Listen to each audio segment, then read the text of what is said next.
আপোনালোকে গম পাইছে আমাৰ আজি AIUDF দলৰ কোকৰাঝাৰ জিলা সমিতিৰ কৰ্মী সভা আছিল আৰু এই কৰ্মী সভাত আমাৰ কেন্দ্ৰীয় সমিতিৰ বিষয়ববীয়া তথা বিধায়কসকল আহি উপস্থিত হৈছে আৰু তেখেতসকলে যথেষ্ট মূল্যৱান কথা তথা আমাৰ আগন্তুক পৰিষদীয় নিৰ্বাচনত আমাৰ কি ধৰণৰ স্থিতি হ'ব, আমি কোন কোন সমষ্টিত নিৰ্বাচন কৰিম, আমি ইতিমধ্যে আমাৰ জিলা সমিতিৰ ফালৰ পৰা এটা এছেছমেণ্ট ৰিপৰ্ট আমি প্ৰেৰণ কৰিছোঁ আৰু তেওঁলোকে নিশ্চয় 2-1 দিনৰ ভিতৰত আমাৰ সমষ্টিকেইটা মানে ডিক্লেয়াৰ কৰিব আৰু কেণ্ডিডেট কেইটাও ডিক্লেয়াৰ কৰিব। আমাৰ 2-1 দিনৰ ভিতৰত আমাৰ এপ্লিকেশ্যন আৰম্ভ হ'ব দলীয় প্ৰাৰ্থিত্বৰ। আৰু আজি এই কৰ্মী সভাত যিসকল প্ৰতিনিধি আহিলে বা বিভিন্ন জিলাৰ পৰা জিলা সভাপতি প্ৰমুখে সম্পাদক আৰু বিষয়ববীয়াসকল আহি আমাৰ এই কাৰ্যসূচী সাফল্যমণ্ডিত কৰে, তেখেতসকলক মই আমাৰ কোকৰাঝাৰ জিলা সমিতিৰ ফালৰ পৰা মই আন্তৰিক অভিনন্দন আৰু ধন্যবাদ জ্ঞাপন কৰিছোঁ। আৰু তেওঁলোকৰ যি মানে আপোনাৰ সহানুভূতি দেখালে আৰু তেওঁলোকৰ যি স্বতঃস্ফূৰ্ত ভাৱ বা স্বতঃস্ফূৰ্তভাৱে যিখিনি ৰাইজে ওলাই আহিছে, আমি নিশ্চিত অহা দিনত আমি AIUDF দলে আমি BTCৰ যিটো পাৰিষদ হ'ব তাত আমি খুঁটি কাঢ়িবলৈ সক্ষম হ'ম। আজি আপোনালোকে দেখিছে যে আমি কোকৰাঝাৰ জিলাৰ ফকীৰাগ্ৰামত এতিয়া খুব দলীয় কৰ্মী সভা আৰু খুব জনগণৰ জনসমাগম হৈছে, সম্বোধন কৰিছোঁ। আমাৰ দলত 3জন বিধায়ক ইয়াত আমি উপস্থিত আছিলোঁ আৰু বিভিন্ন সমষ্টিৰ পৰা আমাৰ প্ৰাৰ্থীসকল আৰু তেওঁলোকৰ কৰ্মীসকল সমৰ্থকসকল ইয়ালৈ আহিছে।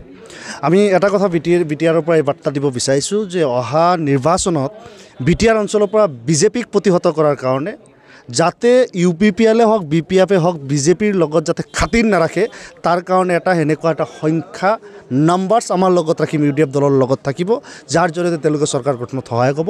আমি তালৈকে গৈ আছোঁ আৰু এই BTR অঞ্চলত 4-5জনকৈ আমাৰ MCLA বিগত সময়ত জিকিছে আৰু সেই সমষ্টিসমূহ আছে। আৰু এইবেলি যিহেতু 2026 নিৰ্বাচন আছে, আমি 2টা বিধানসভা সমষ্টি খুব বিশেষভাৱে টাৰ্গেট কৰি লৈছোঁ আৰু কোকৰাঝাৰ জিলাতে সেই সমষ্টি 2টা আছে, পৰ্বতজোৰা আৰু পাওখুংৰি। আৰু এই 2টা অঞ্চলতে যিমানকেইটা পৰিষদীয় সমষ্টি আছে সেই সৰহসংখ্যতে আমাৰ প্ৰাৰ্থীটো নিশ্চিতভাৱে যাব। আৰু বিগত সময়ত আমি য'ত জয়ী হৈছোঁ তাতে আমি এৰাত নাই, আমি যুঁজিম, আমি জিকিম।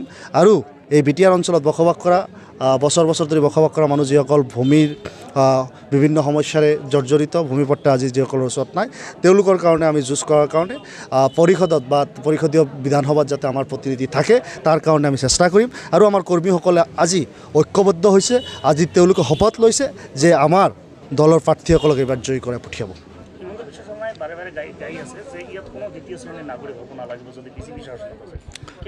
BJPয়ে ইতিমধ্যে বহু মানুহক 2য় শ্ৰেণীৰ নাগৰিক কৰিছে। আজি যদি আপুনি ভাবে যে ট্ৰাইবেল মানুহক, আজি জনজাতীয় মানুহখিনিক তেখেতে কোনটো স্তৰত ৰাখিছে এই কথাটো কওক তেখেতে। আজি ইয়াতে BJPয়ে তেওঁলোকৰ মিত্ৰ দল থকাৰ পিছতো এই আগ্ৰাসনটো কিয় চলাব লৈছে? তাৰমানে বড়ো জাতীয়তাবাদী শক্তিৰ ওচৰত ক্ষমতাটো নাথাকক তাৰ বাবেই তেওঁ BJP ইয়ালৈ আহি আছে। BJP এইটো কাম কাজ কৰি আছে। ইয়াতে বড়ো মানুহৰ মাজত হিন্দুত্বৰ বীজ সিঁচিব বিচাৰিছে, জনজাতীয় মানুহৰ মাজত যিটো কৰি আছে হিমন্ত বিশ্ব শৰ্মাই এইটো ভুল কৰি আছে আৰু বড়ো জনগোষ্ঠীয় মানুহে এইটো কেতিয়াও নিবিচাৰে। আমি জানো যে BTRত সকলোৱে শান্তি সম্প্ৰীতি বিচাৰে আৰু আমি শান্তি সম্প্ৰীতি আৰু নিৰাপত্তাৰ পক্ষত। আমি এটা জনগোষ্ঠী আন এটা জনগোষ্ঠীক বুজাবুজিৰ মাধ্যমত যিটো হ'বলগীয়া আছে, যিটো কৰিবলগীয়া যিটো কৰিম, ইয়াতে হিন্দুত্ববাদ আৰু BJPৰ স্থান নহ'ব, এই কথা স্পষ্ট। আমাৰ এটা কৰ্মী সভাৰ আয়োজন কৰিছে। এই কৰ্মী সভাত উপস্থিত হ'লেও আমি 3জন বিধায়ক আৰু আমাৰ অন্যান্য জিলা কমিটিৰ সভাপতিসকল আহিছিল। আমি বিভিন্ন দিশ চাই BTR নিৰ্বাচনত কেনেকৈ অৱতীৰ্ণ হ'ব লাগে তাৰ ৰণকৌশল ইতিমধ্যে আমাৰ চেণ্ট্ৰেল কমিটিৰ মাজত আলোচনা হৈছে আৰু আমি আজি তাৰে আঁত ধৰি ইয়াত মিটিং কৰি এটা বুজ ল'বলৈ আহিছোঁ আমাৰ লোকৰ পৰিস্থিতি কেনেকুৱা। তো ইয়াত আপোনালোক নিশ্চয় গম পাইছে, ভিতৰততো ঠাই হোৱা নাই, ৱেডাৰ বেয়া। একচুৱেলি বাহিৰত কৰিব লাগিছিল, মানুহ বহুত সংখ্যক হৈছে, বাহিৰতো বহুত মানুহ থিয় হৈ কথাবিলাক শুনিলে। আৰু অহা দিনত আমাৰ BTR ইলেকশ্যনত আমি নিৰ্বাচন খেলাটা নিশ্চিত। তো কিমান সিটত খেলিম, কি খেলিম, আমাৰ 2-1 ভিতৰত এইটো চেণ্ট্ৰেল কমিটিত আলোচনা কৰি আমি সিদ্ধান্ত গ্ৰহণ কৰি আপোনালোকৰ জৰিয়তে ৰাইজক জনাই দিম। আজি ইয়াত মোটামুটি 13জন প্ৰাৰ্থী উপস্থিত হৈছে। ইতিমধ্যে আমি এই ডায়ছতে পৰিচয় কৰাই দিছিলোঁ সিহঁতসকলৰ, আৰু বহুত প্ৰাৰ্থী আছে। এই মিটিংখন যিহেতু কৰ্মী সভা আছিল, দূৰৰ সমষ্টিবিলাকৰ পৰা আহিব পৰা নাই। অনাগত দিনত আমাৰ প্ৰাৰ্থীৰ সংখ্যা বহুত হ'ব, কাৰণ পজিশ্যন ভাল দেখা গৈছে, যাৰ কাৰণে বহুত হৈছে। আৰু বিশেষকৈ এই BTR অঞ্চলত নিৰ্বাচন খেলি আমি ৰাইজক কিদৰে নিৰাপত্তা দিব পাৰিম এই কথাখিনি চিন্তা কৰিবলগীয়া কথা আছে। আৰু BJPৰ সাম্প্ৰদায়িক শক্তি যি অগ্ৰাসন, UPPL যোৱা বিটিআৰ নিৰ্বাচনত কৈছিল যে আমাক ভোট দিয়ক আমি পাট্টা দিম। এতিয়া কৈ আছে যে খিলঞ্জীয়াক পাট্টা দিম, খিলঞ্জীয়াৰ বাহিৰে আৰু কাকো নাগৰিকত্বৰ অধিকাৰ ইয়াত নাথাকে। অনাবড়ো মানুহ বেছি। এই অনাবড়ো মানুহখিনিৰ কি হ'ব এই কথাখিনি লৈ ইলেকশ্যনত যাব লাগিব।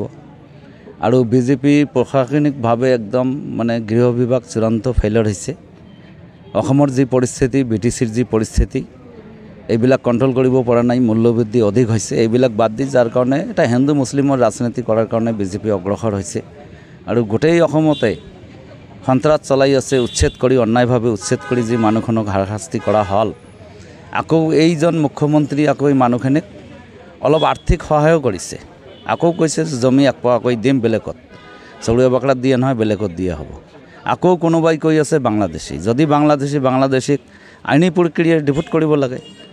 এই মানুহখন এটাও বাংলাদেশী নহয়। ইয়াত মিয়া সম্প্ৰদায় হওক আৰু অন্যান্য যিবিলাক জাতি জনগোষ্ঠী আছে, ইছলাম সম্প্ৰদায়ৰ মানুহ, গোটেইখিনি ভাৰতীয় নাগৰিক।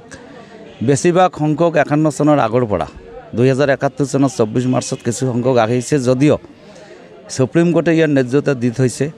অসম চৰকাৰ আৰু কেন্দ্ৰীয় চৰকাৰৰ মাজত চুক্তিমৰ্মে এইসকল ভাৰতীয় নাগৰিক, অসমীয়া নাগৰিক। গতিকে ইয়াত বিজেপি যিটো অভিসন্ধি চলাইছে, এইটোক AIDFে বিভিন্নভাৱে গণতান্ত্ৰিকভাৱে প্ৰতিবাদ কৰি আছে। অহা বিধানসভাত আৰম্ভ হ'ব ছেপ্টেম্বৰৰ লাষ্টৰ দিন বা অক্টোবৰত। এইটোতো আমি নিশ্চয় প্ৰতিবাদ কৰিম।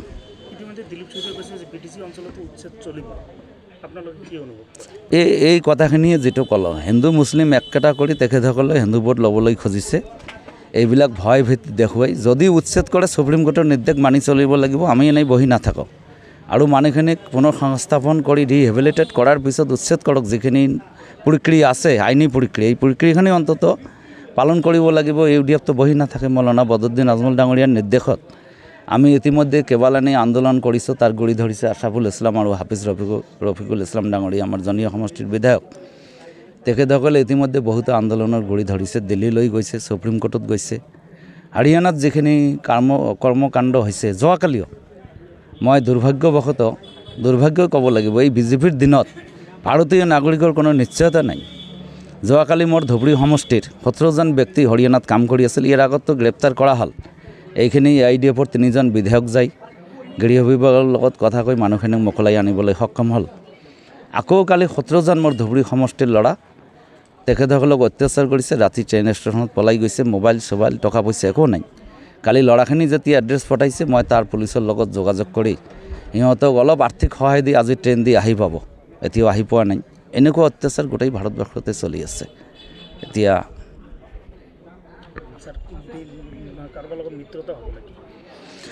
AIDFে ইতিমধ্যে সিদ্ধান্ত লৈছে, আমি কাৰো লগত মিত্ৰতা নকৰোঁ, বিধানসভাতো নকৰোঁ, আমি অকলে খেলিম। আৰু আমি আশৰাফুল তেখেতে কৈছে, মিটিঙত তেখেতে কৈছিল, ভাল এটা বক্তব্য দিছিল যে কংগ্ৰেছ আপাৰ আসামত যাওক। BTCত যিহেতু BTR এৰিয়াত কংগ্ৰেছৰ গণভিত্তি নাই, কংগ্ৰেছ ইফালে যাওক। আমি ইয়াত BTC নিৰ্বাচন কৰোঁ, মানুহখিনিক নিৰাপত্তা দিয়াৰ কথা আছে। 26ৰ বিধানসভা নিৰ্বাচনত অসমত আপাৰ আসামত চিট দখল কৰক। যদি কংগ্ৰেছৰ প্ৰয়োজন হয়, শৰ্ত সাপেক্ষে AIDFে সমৰ্থন দিব। ইয়াততো বাধা নাই।